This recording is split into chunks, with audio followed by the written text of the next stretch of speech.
Hello, welcome. Nicole Cummings Lewis here. I would love to welcome you to my dissertation defense, Unlocking the Early Impact, a multiple case study on the underrepresentation of Black men as early childhood educators, exploring their career choice, retention, long term sustainability, and the influence on Black students. Welcome and enjoy. So, I wanted to share my problem statement with you all and some of the literature that surrounds the problem that exists and why my study even exists to begin with.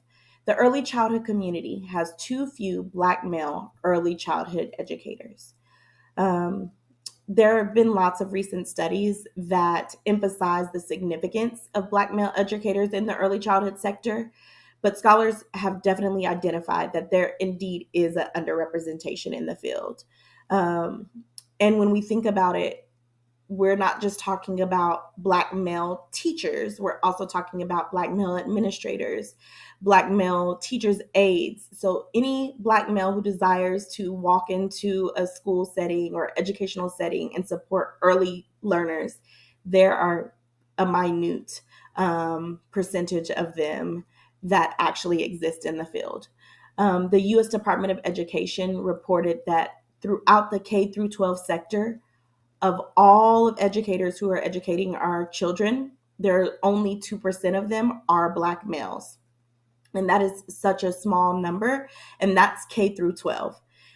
This study really focuses on early childhood education specifically. And so, even as recent as 2023, we see that Irwin and others from the National Center of Education of Statistics have pulled out studies and content that tell us that the percentage of Black male teachers specifically in early childhood education, not the K through 12 sector, but specifically in early childhood education, that's our littlest babies and beyond to second grade, is only 2%. And that's such a small fraction of those Black men that are being seen by our youngest kiddos.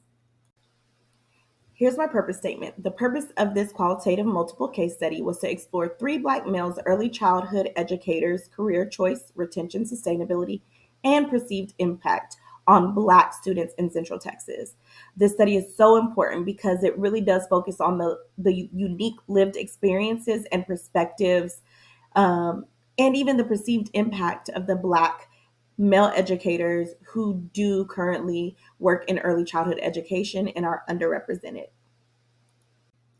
So, through this investigation, I explored the obstacles, challenges, benefits, and shared experiences of Black male early childhood educators.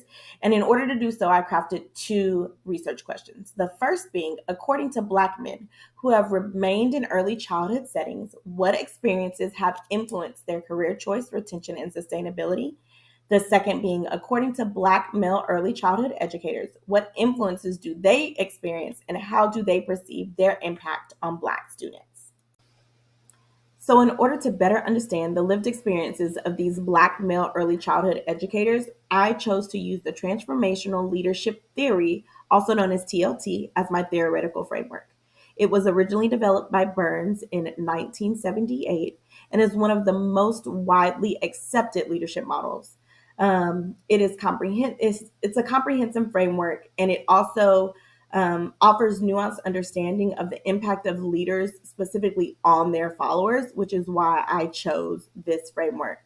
It has four components, which include idealized influence, inspirational motivation, individualized consideration, and intellectual stimulation, as you can see on this page. And these four elements fit very well with the characteristics and the things that came out in this study. And so I really wanted to use this framework to guide this study toward identifying foundational support systems for future Black male early childhood educators. On the screen, you'll see a quick overview of my methodology. This is a qualitative multiple case study, and qualitative studies include the examination of real life experiences, and they detail the in depth data collection process. So I really wanted to understand the lived experiences and the personal interpretations of those that I was studying, specifically Black men in this case.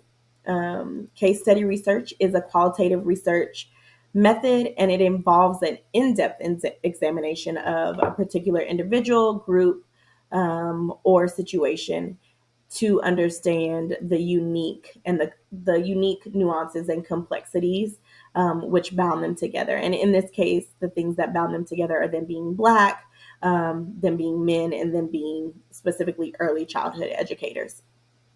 And so, Patton also notes that case study research can provide insights into systemic barriers and biases that impact marginalized populations. As we know, Black men, they are a marginalized population, and so this approach was really fitting for those that I was studying, because it provides a comprehensive and detailed understanding of their experiences in this particular context. Um, this approach helped uncover their unique challenges and provided insights into how these issues can be addressed and create more equitable, inclusive early childhood educational settings with Black men included. And because I was examining multiple men, that is why it became a multiple case study. For my data collection, I used various elements such as one on one interviews, journal entries, focus groups, biographies, and surveys. And then I ensured that they were employed and analyzed well by doing scripting, writing reflective passages, coding, and utilizing digital filing systems in order to make sure that I was um, representing their lived experiences well with integrity. So let's hop into an overview of my findings. So here you'll see that there are 6 key findings according to the participants' perspectives that highlight critical obstacles faced by Black males in the early childhood sector. The first was that of career choice. Participants became ECE educators after pursuing other career paths initially. The second was retention. Participants felt undervalued and underpaid. The third being that of sustainability. Participants desired community mentorship and relied on self care strategies to keep them afloat throughout the school day and the school year. The fourth being that of authenticity for students. Participants valued being truly authentic for and with their students. The fifth being Black embodiment.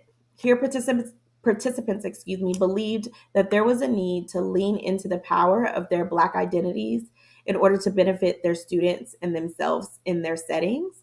And the last being that of influence recycled. Participants leveraged different engagement strategies to pass on elements of hope and legacy to their students, similarly to the way that legacies and hope was passed on to them in their childhood.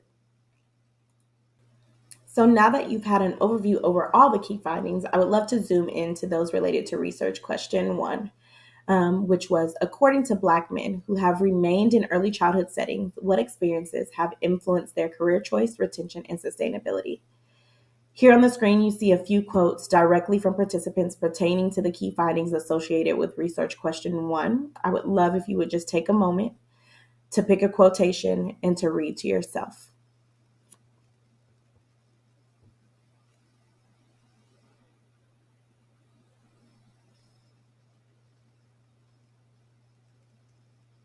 If you're done with that one, feel free to pick another one.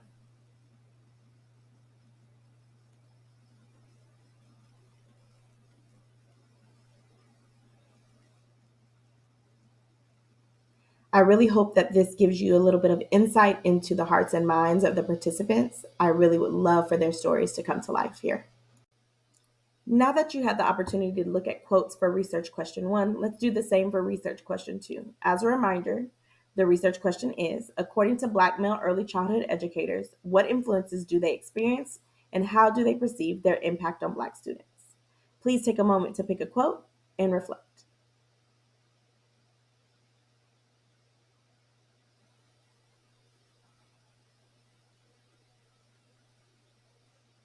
These quotes are amazing representations of these lived experiences by these Black male early childhood educators. I hope that this experience allowed you to peer into their perspectives. So, what next?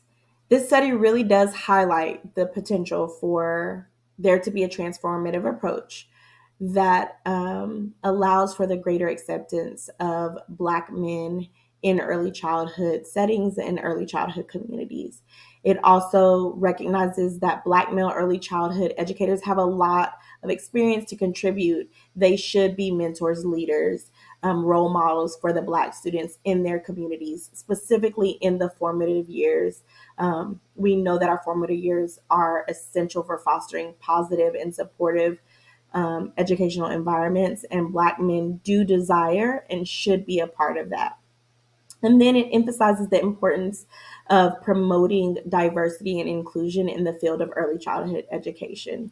Black men are not a monolith, and thus there are Black men who desire to do this vital work on behalf of Black young students, regardless of what society may say. And so, with that being said, there are various recommendations. There are recommendations for early childhood settings to prepare and to do more recruitment around this community of people, these Black male early childhood educators.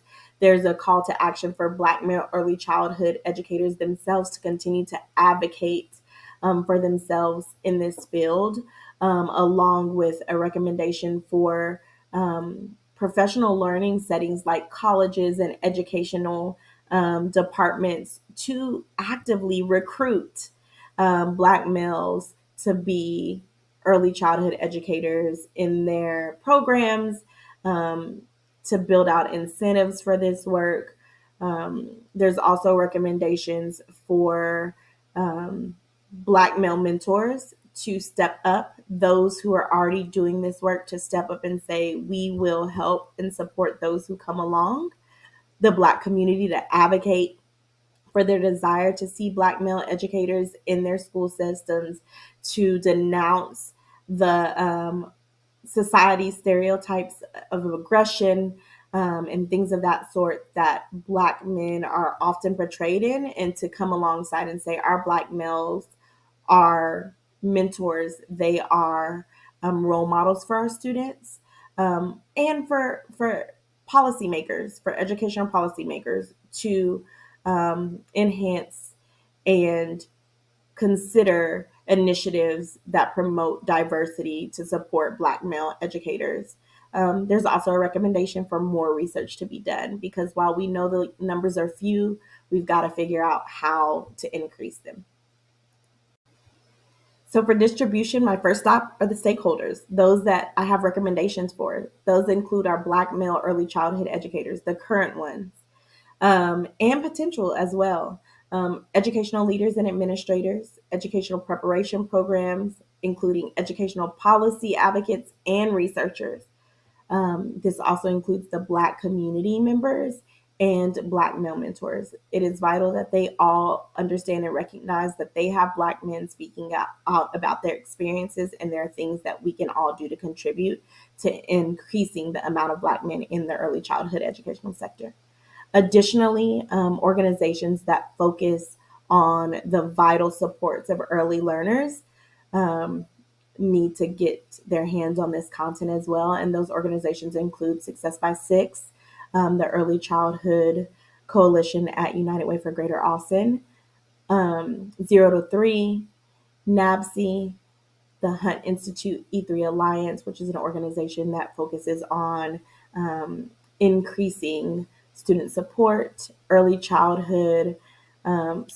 matters, Greater Austin, NACI, and then MBCDI, which is the National Black Child Development Institute. And these are all organizations, but not limited to, who I really feel would be an asset in gaining this information and utilizing it as they move forward in their research, in their program, in their funding opportunities, as they think about how to create a better tomorrow for students of color and Black male educators who can contribute a wealth of knowledge to the community, to the early childhood community.